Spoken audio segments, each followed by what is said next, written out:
नीट परीक्षा घोटाळा चौकशी आता सीबीआयकडे सोपवण्यात आली आहे। केंद्रीय शिक्षण मंत्रालयाने सीबीआयला ही जबाबदारी सध्या सोपवली आहे। तर एनटीएचे महासंचालक सुबोध कुमार यांची उचलबांगडी करण्यात आली आहे। नीट आणि नेट वादामुळे केंद्र सरकारने ही मोठी कारवाई केल्याचं पाहायला मिळत आहे। दरम्यान इस्रो प्रमुखांच्या नेतृत्वाखाली परीक्षा पद्धतीच्या पुनर्रचनेवर विचार करण्यासाठी ही समिती स्थापन करण्यात आल्याचं सध्या समजतंय। पुढची बातमी पाहूयात। नीट यूजी परीक्षा रद्द झाल्याने वर्षा गायकवाड यांनी निशाणा साधल्याचं पाहायला मिळत आहे। आता नीट पीजी परीक्षालाही रद्द करण्यात आलेली आहे। देशातील तरुण वर्ग नीट परीक्षेला घेऊन रस्त्यावर उतरून आंदोलन करत आहे असं वर्षा गायकवाड म्हणतात। मोदी सरकार पेपर लीक सरकार बनलंय असा आरोप सुद्धा वर्षा गायकवाड यांच्याकडून करण्यात आला आहे। तर नीट यूजी परीक्षा रद्द झाल्याने वर्षा गायकवाड यांनी हा निशाणा साधल्याचं पाहायला मिळत आहे। या संदर्भात माहिती देत आहेत आमचे प्रतिनिधी निखिल चव्हाण सध्या आपल्यासोबत आहेत।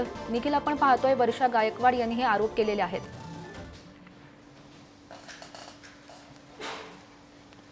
नक्कीच गौरी, पाहायचं झालं तर नीटच्या परीक्षेमध्ये अतिशय गोंधळ झाल्याचा जो प्रकार आहे तो विद्यार्थ्यांनी पुढे आणलेला आहे। नीटच्या परीक्षांमध्ये पाहायचं झालं तर या विद्यार्थ्यांना जास्तीचे मार्क यावर्षी मिळालेले आहेत आणि याचवरून कुठेतरी हा पेपर लीक झाला आहे का अशा प्रकारचा जो संशय आहे तो व्यक्त करण्यात आलेला होता आणि या संदर्भातच एक कमिटी स्थापन करून या संदर्भात शोध घेण्याचा देखील या युनिव्हर्सिटीच्या माध्यमातून सुरुवात केलेली होती। त्यानंतर पाहायचं झालं तर हा संपूर्णपणे प्रकार पुढे येताच गुन्हे शाखेकडे हा जो वर्ग करण्यात आलेला होता आणि या माध्यमातून आता सीबीआय चौकशी देखील या संदर्भात होते। परंतु वर्षा गायकवाड यांनी देखील या संदर्भात जे आहे तो संशय व्यक्त केलेला आहे। कुठेतरी पेपर लीक झाल्यामुळे अशा प्रकारची जी घटना आहे ती घडलेली आहे। त्यामुळे आता ज्या नीटची पीजी एक्झाम आहे ती देखील पुढे ढकललेली आहे। त्याची नवीन तारीख आहे ती या संपूर्णपणे शिक्षण विभागाच्या माध्यमातून देण्यात येणार आहे। परंतु ह्या प्रकरणात पाहिलं तर आता हा संपूर्णपणे प्रकार आहे तो